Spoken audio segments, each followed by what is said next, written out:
This is the 6th day of this January 2026 7-day Rohatsu Sesshin. And today we're going to look at a koan, case 24 of the Hekiganroku, Irongrindstones Tetsuma. This koan also appears in the Shoyoroku as case 60. So I'll start by just reading the case, and then we'll get into some background material. Ryo Tetsuma, a nun, came to see Isan, who said, "Old buffalo, so you have come." Tetsuma said, "Tomorrow there is a great communal feast at Taisan. Will you be going, teacher?" And there's a note here about this line saying that Taisan is several hundred miles away. Will you be going, teacher? Isan lay down and stretched himself out. Tetsuma immediately left. And that's it. That's the case. So one thing that stands out about this koan is that there isn't much of a back and forth, give and take happening like you would typically see in a dialogue or conversation. At least not on the surface.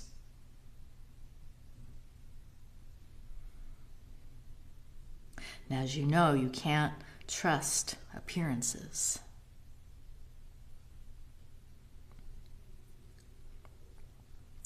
The other thing that's unusual is that this koan involves a woman. And she's not just part of the scenery or some kind of prop. She's a nun, and she's a master in her own right.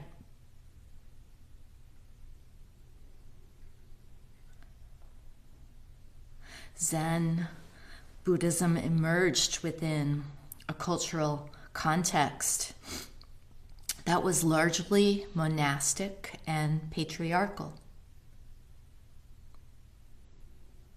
And as a consequence, the stories of women were often excluded or buried in a footnote in the formal lineage records. So women had to find their way in an environment that valued masculine authority and saw women as inferior to men.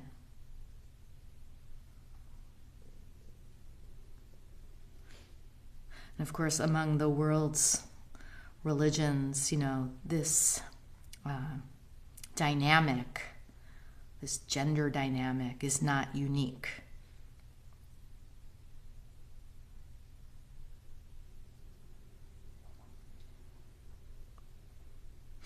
And as for the few times that women do appear in koans, they're usually unnamed. As in an old woman selling tea by the roadside.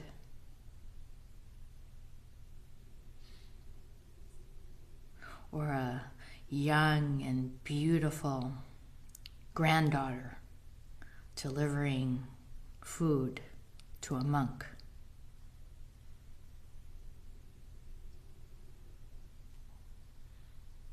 But in this case, we have a koan named after a female master. The name Ryo Tetsuma is Japanese for iron grindstone Liu. And she was legendary. People called her Iron Grinder and Iron Grindstone for a reason. Her actual name was Liu Tiamo.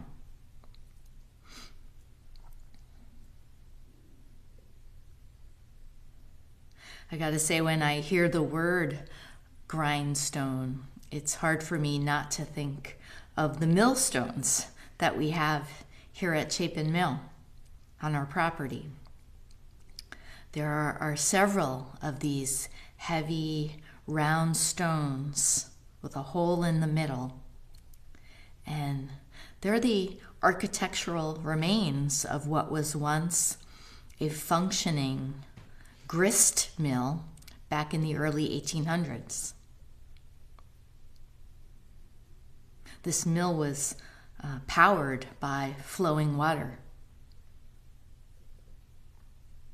The pond, the waterfall, the creek were part of the engineering of it.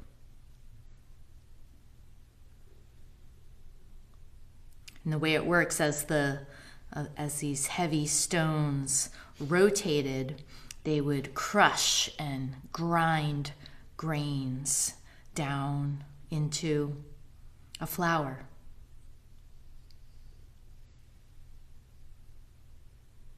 That could be used for cooking and baking.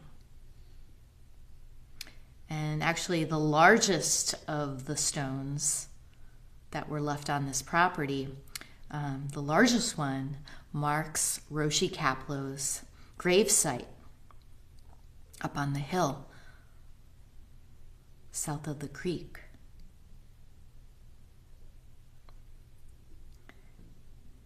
And I think many of you here know that Roshi Kapleau was known to use the phrase grist for the mill in talking about how everything we experience in life, including all the challenges and difficulties we run into in our practice, including here in Sesshin, all of that is the very thing that nourishes our practice, oddly enough. It's in working with it, grinding it down,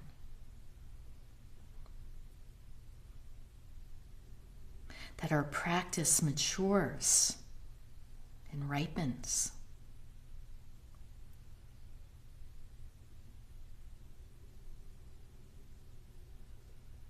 This is how the process works.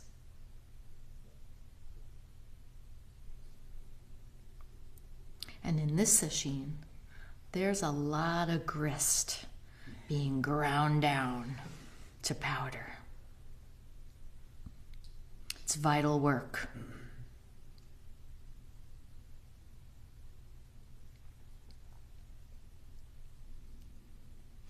However, it's one thing to grind down wheat. It's another to grind iron.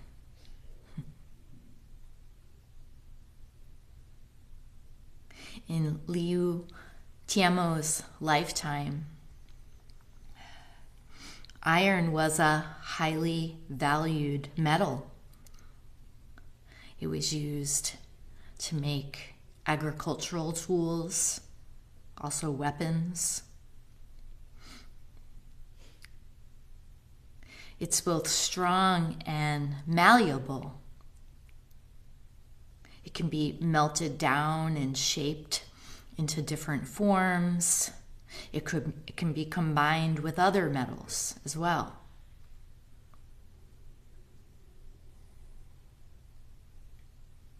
Iron also happens to be one of the main elements that makes up the core of the earth and also the crust. So it's really rich imagery here. Iron grinder.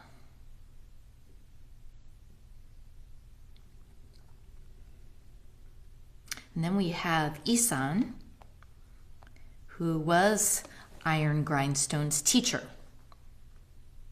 His name in Chinese is Guishan Lingyou.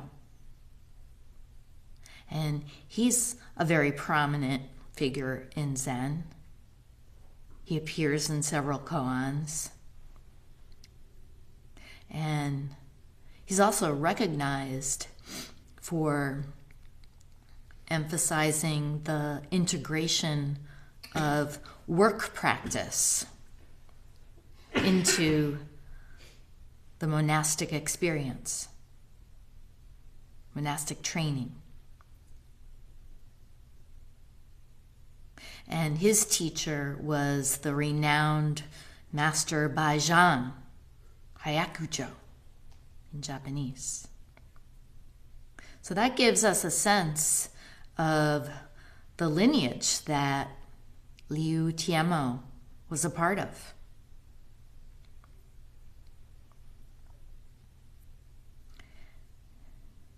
For some more background information, by way of introduction, I want to read from Andy Ferguson's book, Zen's Chinese Heritage. There's a short chapter about Liu Tianmo.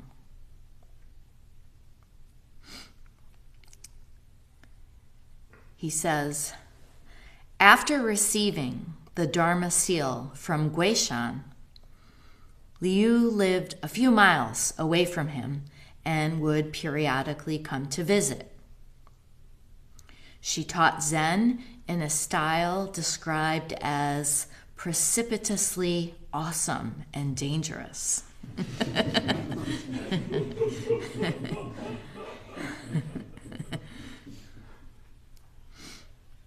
It was her ability to test the true mettle of Zen adepts that brought her the name Iron Grinder. Aside from her prominent appearance in both cases 60 of the Book of Serenity, that's the Shoyoroku, and 24 of the Blue Cliff record, the Hekiganroku, there are few other stories of the Iron Grinder in classic records. She is mentioned in an episode of Dharma Combat with the truculent Zen master Zhiyu. And despite her own reputation for ferocity, she was not spared one of his characteristic beatings. And the following passage is taken from the record of the Venerable Ancients. And so then there's this exchange between her and Zhiyu.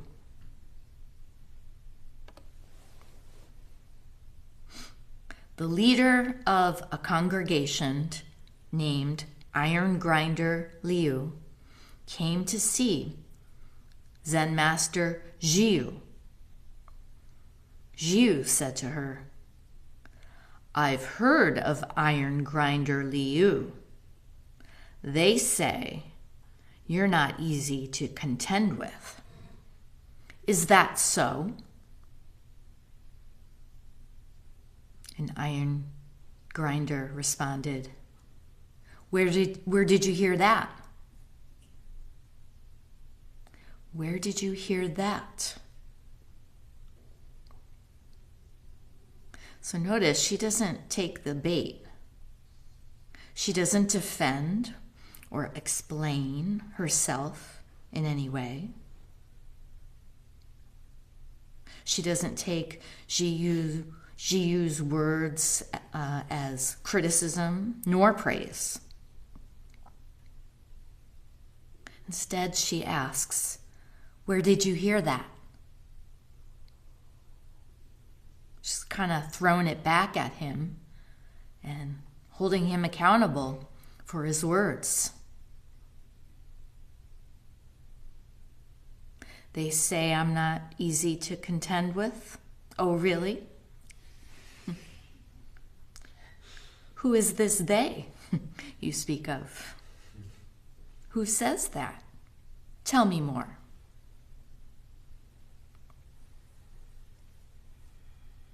In response, you said, "It's conveyed from left and right."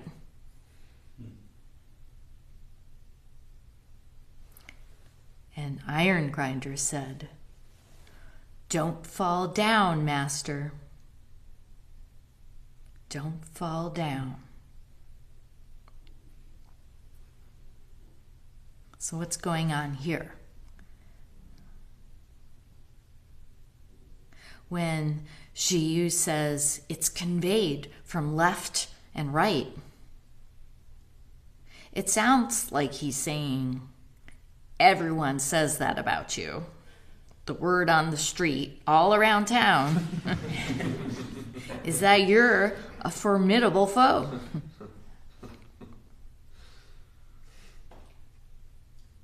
And depending on how he said it, it could have come across as either a compliment or a put down.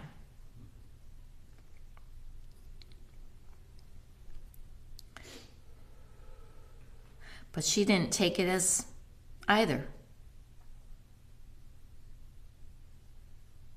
She used it as an opportunity to challenge him.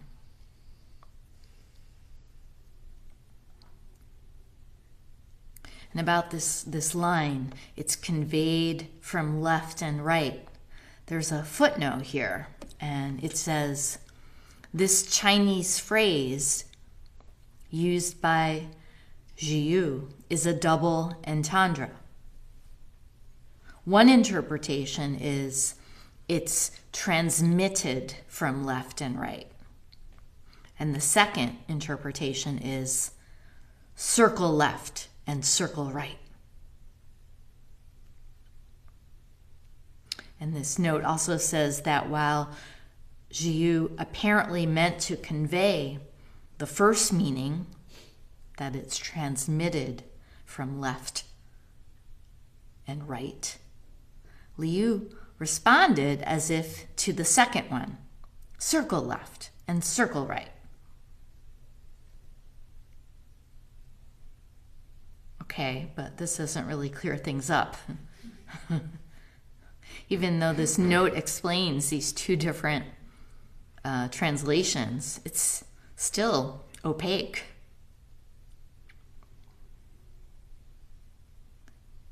But the one thing that these two interpretations have in common is the reference to left and right. A binary opposite.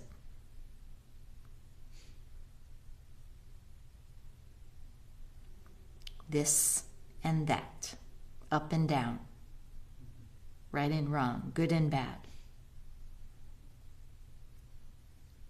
So when Liu said, "Don't fall down, master,"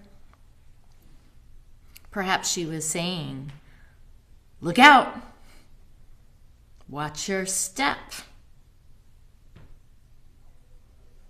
beware of duality."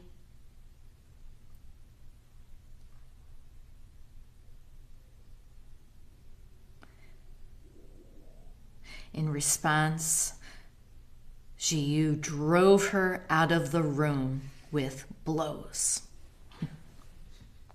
One of his characteristic beatings.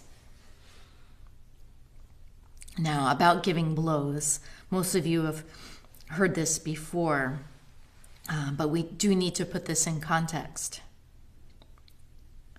in the tradition of koans that date back to China in the 7th to 9th centuries.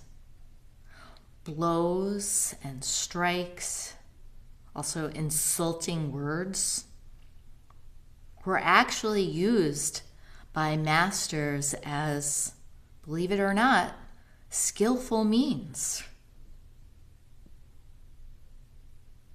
They were used to disrupt a student's clinging to concepts. Don't worry, I will not use these techniques in Doksan.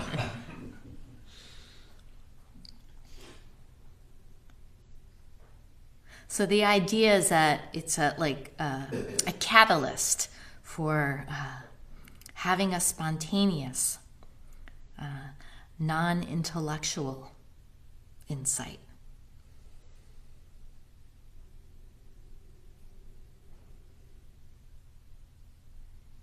So they weren't viewed at the time as cruelty or punishment, but actually a kind of spiritual aid offered by the master. But all we have to go on is words on the page.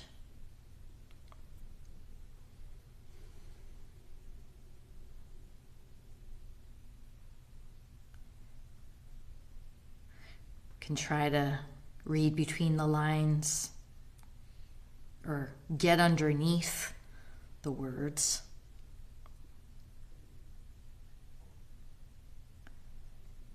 And in this particular koan, or not koan, but in this particular dialogue, we do know that, one, it's a dharma battle, and it's between two masters. So they're equals, Liu and Jiu.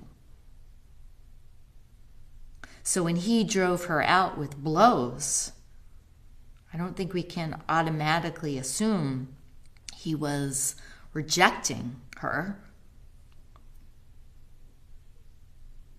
or punishing her. He could have done it in a playful way.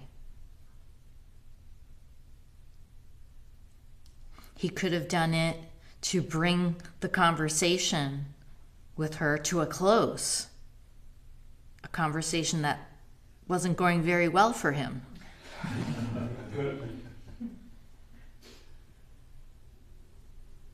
But what's also interesting about this story is that here we have a woman receiving blows from a man.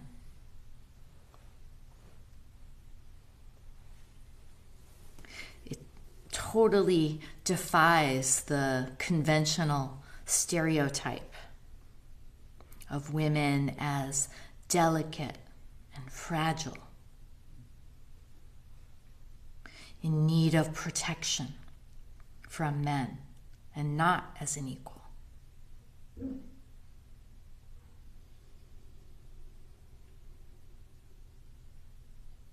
So it's actually refreshing to see that she got a beating.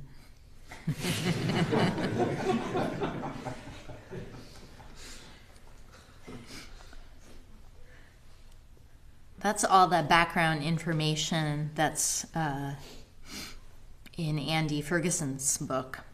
There's also several commentaries published on this koan, including in a book called The Hidden Lamp, which is an entire collection of commentaries all on female masters.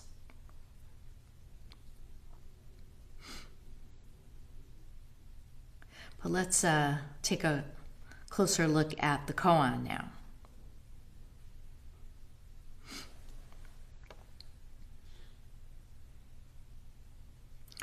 Irongrindstone Liu came to Guishan, who said, "Old buffalo, so you have come."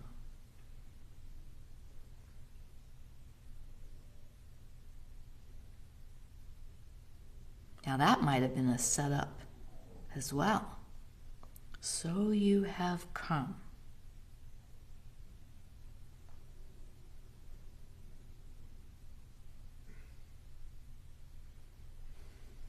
Remember that Guishan is her teacher. She is a disciple and Dharma heir of his. So they have a deep affinity, a close bond. So when Guishan says, "Old buffalo, so you have come," we could just readily take it as a warm, friendly greeting.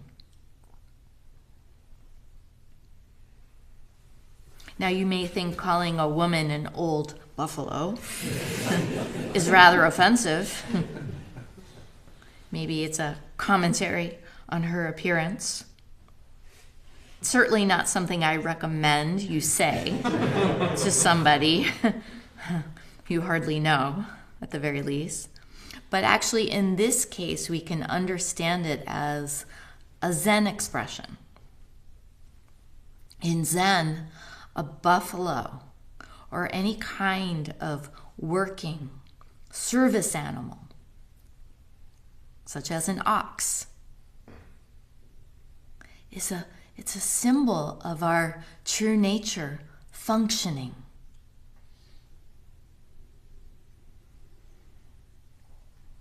Being of service.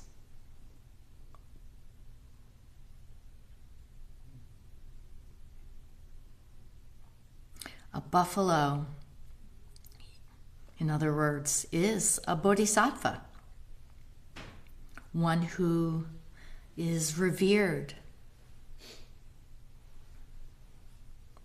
for its compassion and its exertion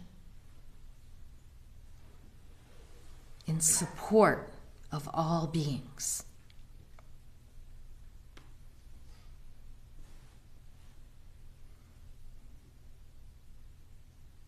On top of this, it's said that Guishan had a real fondness for buffaloes. He even reportedly once said, "After I die, I'll go down the mountain to an almsgiver's house and be a water buffalo." That was his aspiration for his next life, to be a water buffalo.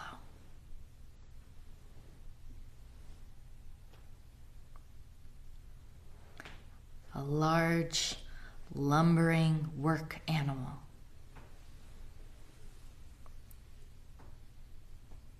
Which were used to cultivate rice fields.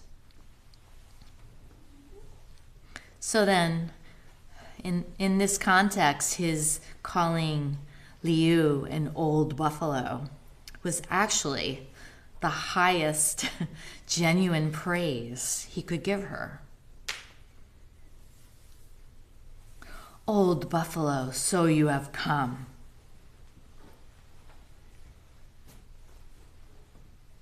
And her reply to Guishan was, "Tomorrow there is a great communal feast at Taisan.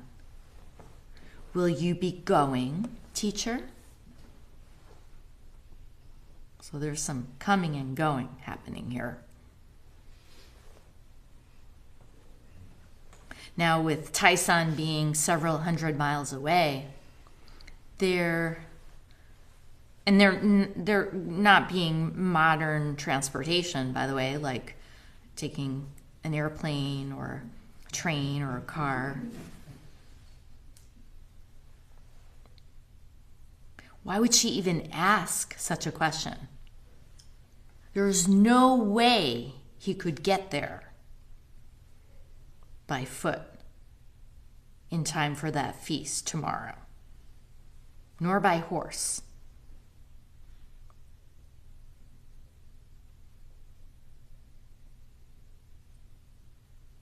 So it's a very curious question coming from her. She's up to something. And Guishan's response is equally curious. He responds by laying down and stretching himself out. And at that, right there, Iron Grinder immediately left. She walked away.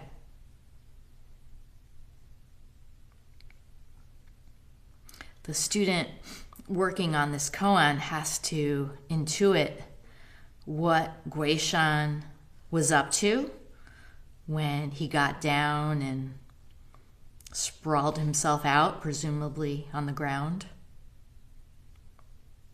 What was he saying in doing that? And how was it a response to her ridiculous question?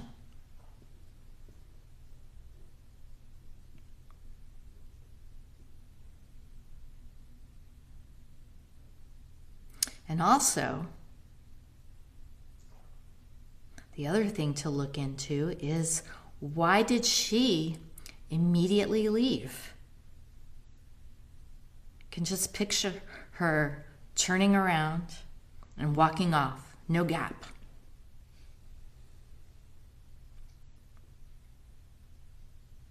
And since this is a Dharma battle, we have to ask, did one of them win and the other lose? Watch out. Don't fall down.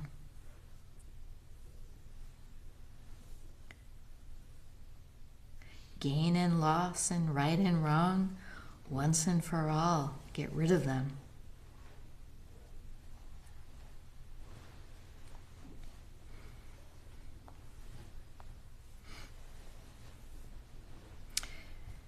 It's important to understand what Dharma combat, as it's called, is all about.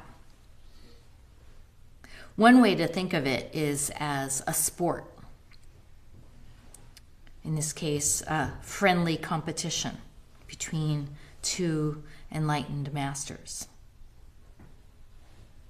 Kind of like two people playing ping pong, tossing a ball back and forth over a net. And just like in sport, it can be fun. It can be playful. But there's more to it in that Dharma combat is also mutually beneficial.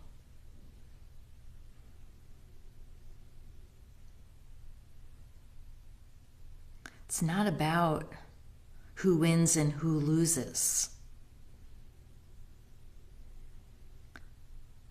It's about challenging one another's understanding, actually helping one another to see more clearly in the process.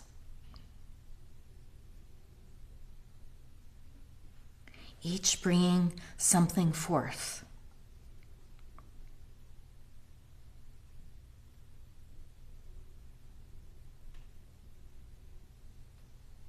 And if you're stuck on the negative connotation that the word combat and battle can have, you could also call it a dance. The kind of dance where partners take turns leading and following.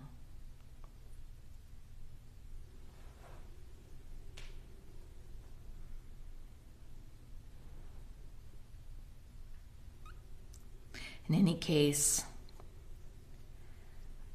I think we can be sure that these two, Guishan and Liu, continue to have a warm relationship. after this exchange as two masters and also as teacher and disciple. And no doubt it wasn't the only time they had joined together in some friendly combat.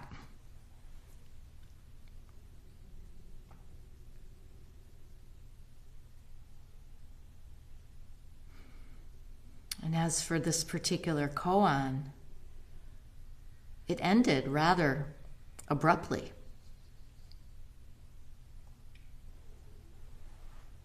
With neither of them saying a word. One lies down, the other walks off.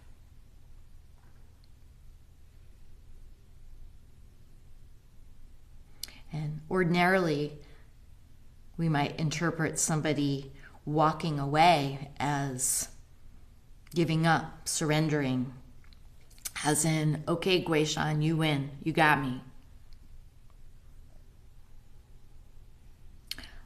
But is that what Iron Grinder, this precipitously dangerous woman, was doing when she swiftly walked away?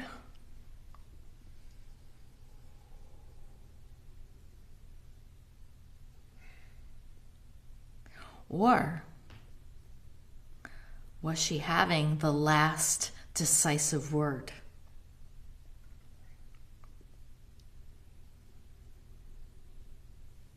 One thing's for sure, when she walked away, there was no trace of her. Gone.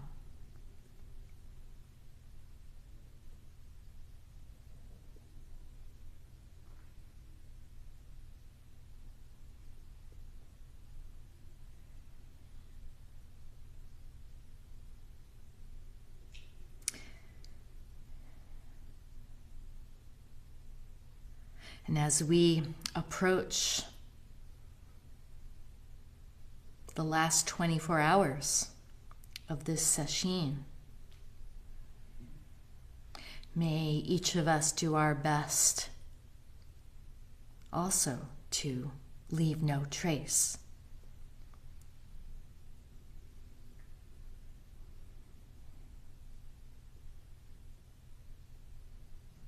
By not clinging to thoughts, not holding on to mental and emotional states.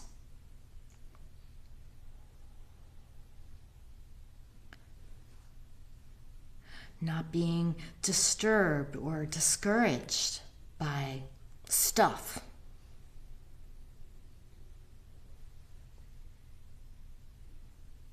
Grist.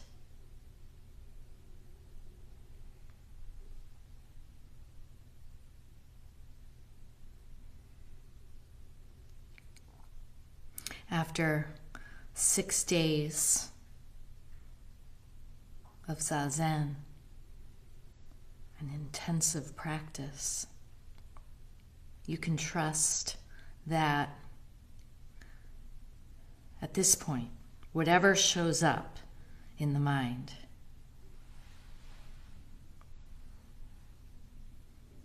has been run through the mill.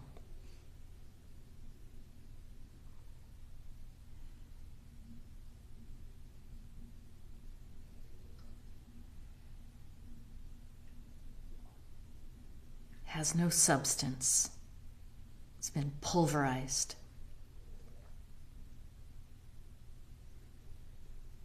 It may not feel like that. It may feel like something much more substantial, like a giant heavy boulder.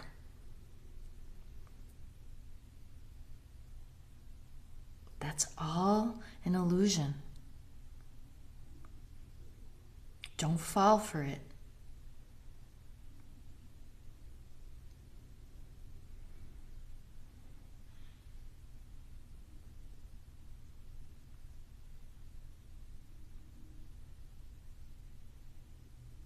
Don't trust what you think.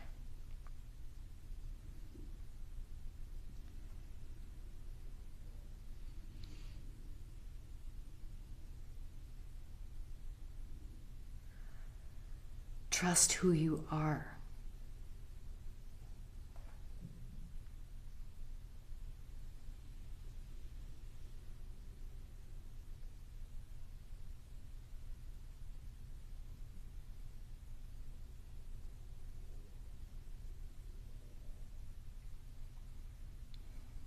We'll stop here and recite the 4 vows.